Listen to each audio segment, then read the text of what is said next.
اپنے بچوں کو تیراکی سکھاؤ، سوئمنگ سکھاؤ. یہ نہیں کہ آپ کے بچوں نے کوئی دریا پار کرنے ہے ساری زندگی. دوستان محترم، سوئمنگ سیکھے ہوئے بندے کے یہ بازو، یہ ٹانگیں کبھی فالج کا شکار نہیں ہوتی.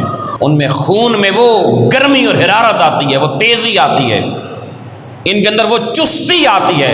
حضور اپنی امت کو سست نہیں دیکھنا چاہتے، چست دیکھنا چاہتے ہیں. فرمایا ان کو تیراکی سکھاؤ.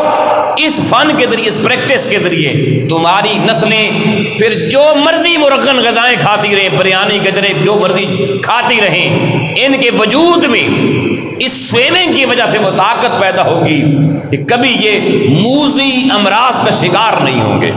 آج ہر بندے کو مسائل مفلوج ہو گئے ہم، ذہنی سطح پر بھی، جسمانی سطح پر بھی، روحانی سطح پر بھی، اخلاق کی سطح پر بھی.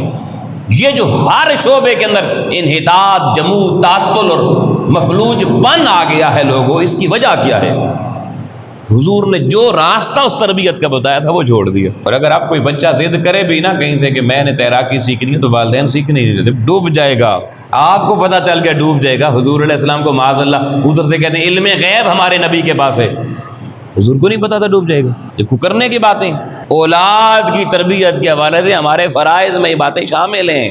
مگر آپ کو یہ ممبر سے تقریر اب نہیں سننے کو ملے گی، اور آپ ابھی بھی حیران ہو رہے ہوں گے کیونکہ قصے کہانیاں سن کے ذہن پک چکے ہیں کہ یہ باتیں کدھر سے آ گئی. بھئی ادھر سے ہی آئی ہیں جدھر سے پورا دین آیا ہے. اب پھر اس کی اور بڑی ڈیٹیل ہے جو میرے پاس وقت نہیں، اس میں چلا گیا تو ساری گفتگو اسی ٹائم میں گزر جائے گی کہ کیا کیا حکمتیں ہیں تیراکی میں، کیا کیا فائدے اور بینیفٹ ہیں انسان کے لیے.